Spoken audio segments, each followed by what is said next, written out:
नमस्कार किसान दोस्तों, मैं हूँ आपका agri doctor Mukesh Jinjala. Grow it India के यूट्यूब चैनल आप सभी किसान मित्रों का हार्दिक स्वागत करता हूँ। किसान दोस्तों, आप सबको पता होगा, आप देख सकते हो एकदम प्याज की मल्चिंग यहाँ पे लगाई हुई है। प्याज की खेती किसान ने की है। तो आज के इस वीडियो में हम प्याज की A to Z जानकारी के बारे में बात करने वाले हैं। इसमें कितना सीड रेट लगता है, खेत की तैयारी कैसे करते हैं, इसका सीडलिंग कैसे तैयार करते हैं, प्लास्टिक मल्चिंग को कैसे बिछाते हैं, बेड प्रिपरेशन कैसे करते हैं, इसमें कितना मुनाफा है, कितनी लागत है, ये पूरी जानकारी हम इस वीडियो के माध्यम से आपको देने वाले हैं। तो ये वीडियो को अंत तक जरूर देखें। अगर आप ग्रो इट इंडिया के यूट्यूब चैनल में नए हैं तो ये चैनल को लाइक शेयर और सब्सक्राइब करना भूलना मत। तो किसान दोस्तों, चालू करते हैं वीडियो। तो किसान दोस्तों, आप सबको पता है कि ये हमारा पूरा प्याज का अभी ये पूरा खेत लगा हुआ है। ये 3-4 एकड़ में किसान ने लगाए हैं। प्याज की फसल की अगर हम बात करें तो पहली बात करते हैं कि ज़मीन की तैयारी कैसे करते हैं, खेत की तैयारी कैसे करते हैं। तो किसान दोस्तों, खेत की तैयारी करने के लिए आप सबको पहले तो अच्छी तरह से खेत की जुताई करनी है। फिर गोबर की अच्छी सड़ी हुई खाद 3 से 4 ट्रॉली प्रति एकड़ आपको डालना है। उसके बाद रोटावेटर या कल्टीवेटर चला के वो पूरी खाद को मिक्स कर देनी है। मिक्स करने के बाद किसान दोस्तों, प्याज की फसल ऐसे अगर इनका बुआई का समय देखें, अगर उनकी सीज़न देखें तो प्याज की फसल 2 सीज़न में होती है। एक तो रबी सीज़न और एक खरीफ सीज़न। पर ज़्यादातर किसान मतलब 80% किसान है वो रबी सीज़न में प्याज की खेती करते हैं। रबी सीज़न में अगर आपको बुआई करनी है तो दिसंबर जनवरी का जो महीना है वो बेस्ट है प्याज की फसल के लिए। खेत की तैयारी करने के बाद किसान दोस्तों, आपको बेड बनाना है। जी हाँ किसान दोस्तों, ये जो प्याज की फसल है वो 2 तरीके से की जा सकती है। एक तो बेड बना के और दूसरी ऐसे ही, मतलब विदाउट प्लास्टिक मल्चिंग आप इसकी खेती कर सकते हैं। बेड बनाने के लिए ट्रैक्टर से जो बेड बनेगा वो आपके लिए सही रहेगा। बेड बनाने के लिए किसान दोस्तों, ये जो आप यहाँ पे देख सकते हो, ये जो यहाँ पे बेड बनाया है, ये 4 से 4.5 फीट का बेड बनाया है।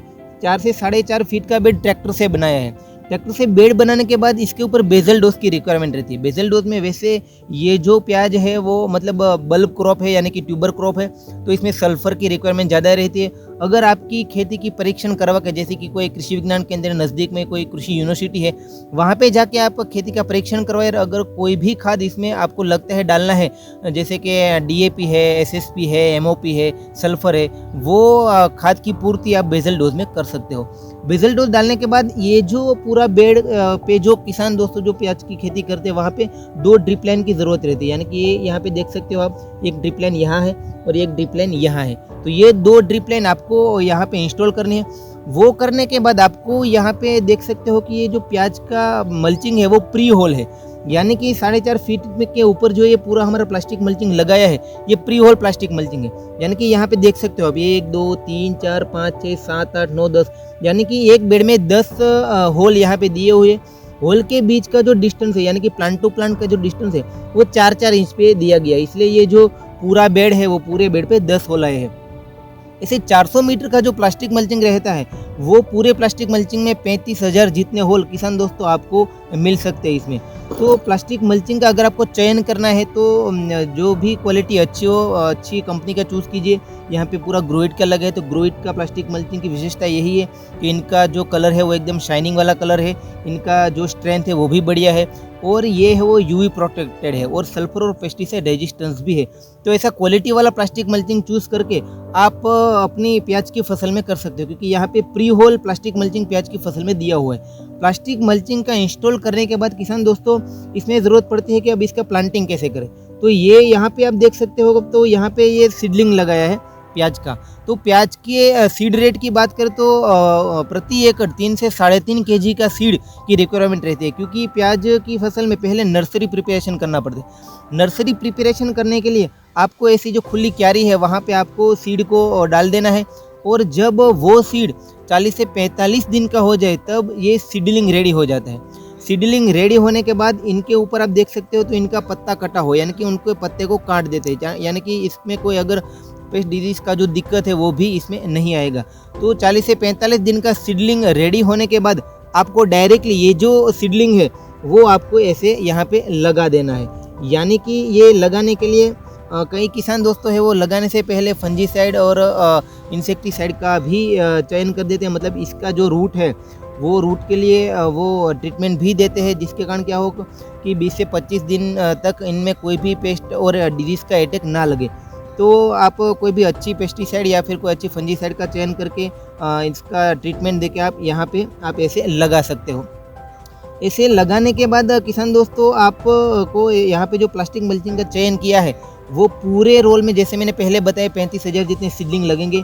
तो ऐसे सीडलिंग लगाने के बाद इसमें ज़्यादातर देखा जाए तो ये जो प्याज की जो फसल है वो 4 महीने की है, यानी कि आप नर्सरी से मिलाकर पौधा रोपण के एंडिंग तक यानी कि हार्वेस्टिंग तक 4 महीने तक ये पूरी फसल है। अब ये फसल में अगर प्लास्टिक मल्चिंग पे आपने ये फसल किया है तो इसमें ड्रिप इरिगेशन के द्वारा आपको फर्टिगेशन शेड्यूल पूरा देना, जैसे कि 19-19 या 12-1-0 है, 13-0-45 है। ज़्यादातर तो इसमें फॉस्फोरस और सल्फ़र की ज़्यादा रिक्वायरमेंट रहती है, क्योंकि ये बल्ब क्रॉप है। अगर सल्फ़र और फॉस्फोरस इसमें ज़्यादा है तो बल्ब की क्वालिटी भी अच्छी रहेगी और सल्फ़र डालने से इसमें रेजिस्टेंसी पावर भी अच्छा होगा। तो मतलब ये अपने ज़मीन के हिसाब से, अपने एरिया के हिसाब से जो भी खाद की ज़रूरत है वो आप ड्रिप के माध्यम से देना चाहते हो तो मतलब दे सकते हो। अगर इनकी बात करें किसान दोस्तों तो इसमें प्रोडक्शन कितना रहता है, इसमें दिक्कतें क्या क्या रहती है। ज़्यादातर प्याज की फसल में थ्रिप्स की दिक्कत है। अगर थ्रिप्स की ज़्यादा दिक्कत है तो आप स्टिकी टेप लगा सकते हो, ब्लू कलर के या फिर येलो कलर का स्टिकी टेप प्रति एकड़ आप 10 से 12 इसमें लगा सकते हो, जिसके कारण आप की जो थ्रिप्स की जो दिक्कत है वो भी कम रहेगी। और प्लास्टिक मल्चिंग में अगर आपने प्याज की फसल की है तो रिफ्लेक्शन के कारण भी आपको थ्रिप्स का अटैक 20 से 25% कम रहेगा और इनमें डिजीज़ और पेस्ट की दिक्कत नहीं रहेगी। ज़्यादातर प्याज की फसल में दिक्कत है किसान दोस्तों तो वो है खरपतवार की, यानी कि खरपतवार में ही किसानों का 70% प्रोडक्शन है वो गिर जाता है और 70% ज़्यादा आमदनी का खर्चा खरपतवार को नियंत्रण करने में रहता है। तो अगर आपने प्लास्टिक मल्चिंग लगाए हैं तो आप देख सकते हो यहाँ पे खरपतवार की दिक्कत आएगी ही नहीं। अगर खरपतवार की दिक्कत नहीं आएगी तो जो क्रॉप का जो न्यूट्रिशन कंपटीशन है वो कम हो जाएगा और ऑटोमेटिकली जो बल्ब का जो डेवलपमेंट है वो अच्छा होगा। तो प्लास्टिक मल्चिंग मैं रिकमेंडेड करता हूँ किसानों को कि आप लगाओ प्याज की फसल में और आप अच्छा मुनाफा पा सकते हो। अब किसान दोस्तों बात करते हैं इनमें प्रति एकड़ कितना प्रोडक्शन मिलता है। तो ऐसे देखा जाए तो 170 से लेकर 200 क्विंटल तक, यानी कि 17 से लेकर 20 टन प्रति एकड़ प्रोडक्शन आप प्याज की फसल में ले सकते हो। अगर आपकी फर्टिगेशन शेड्यूल अच्छा है, आपने अच्छा खाद दी है और टाइम टू टाइम आपने अच्छा पेस्ट मैनेजमेंट किया है तो इतना आप अच्छा मुनाफा ले सकते हो। अगर प्लास्टिक मल्चिंग में आपने प्याज की फसल की है तो मैं तो किसानों की राय और किसानों से मिलता रहता हूँ, तो किसानों ने भी बताया है कि सर 22 से लेकर 25 टन प्रति एकड़ आपको प्रोडक्शन मिल सकते हैं। जो बल्ब की जो क्वालिटी रहेगी, यानी कि इनका डिस्टेंस है वो प्रॉपर मैनेज है। 4-4 इंच पे यहाँ पे हमने प्याज का जो सीडलिंग है वो लगाया है, तो प्लास्टिक मल्चिंग में अगर लगाया है तो उनका प्रोडक्शन भी अच्छा हमें मिल सकता है प्रति एकड़। अगर किसान दोस्तों हम लागत की बात करें तो ये प्लास्टिक मल्चिंग आप प्रति एकड़ आपको 11 से 12 हज़ार का खर्चा रहता है। प्रति एकड़ 7 रोल की ज़रूरत पड़ती है 400 मीटर के, तो वो 12 से 13 हज़ार का खर्चा प्लास्टिक मल्चिंग का रहेगा। सीड का खर्चा अगर किसान दोस्तों हम गिने तो 10 से 12 हज़ार का खर्चा है। ऐसे पेस्टिसाइड का मैनेजमेंट करने के लिए अगर ज़रूरत पड़े तो 10 से 12 हज़ार पेस्ट का खर्चा है, मतलब पेस्टिसाइड का खर्चा है। खाद का अगर बात करें यूरिया, SSP, MOP, तो उनका खर्चा भी मतलब 10 से 12 हज़ार है। तो ये प्रति एकड़ सब खर्चा मिलाते हैं तो प्रति एकड़ आपको 50 से 60 हज़ार का खर्चा इसमें प्याज की फसल में देखने को मिलेगा। अगर प्रोडक्शन की बात करें तो 20 से 22 टन का भी अगर अच्छा प्रोडक्शन है तो आपको प्रति एकड़ 1.5 से लेकर 2 लाख का प्रॉफिट प्याज की फसल में पा सकते हो। तो किसान दोस्तों आज हमने बहुत ही अच्छी जानकारी प्राप्त की है। अगर आप भी ऐसी अच्छी फसल आप अपनी खेती में करना चाहते हो तो ग्रो इट इंडिया की यूट्यूब चैनल में जो ये वीडियो देख रहे हो तो नीचे कमेंट बॉक्स में ज़रूर बताइए। और ग्रो इट इंडिया की जो वेबसाइट है उसमें भी आप विजिट कर सकते हो। जो हमारा टोल फ्री नंबर है जो दिया गया है वो भी आप डायल करके आप खेती के कोई भी प्रश्नों का जवाब अपने एग्रोनॉमी से ले सकते हो। तो किसान दोस्तों हमारे वीडियो देखने के लिए बहुत बहुत धन्यवाद और ऐसे ही ग्रो इट इंडिया के यूट्यूब चैनल में जुड़े रहे और ऐसे नए नए वीडियो हम आपके लिए बनाते रहेंगे। तब तक ग्रो इट का एक ही उद्देश्य है कि ग्रो इट का साथ किसानों का होगा विकास। धन्यवाद।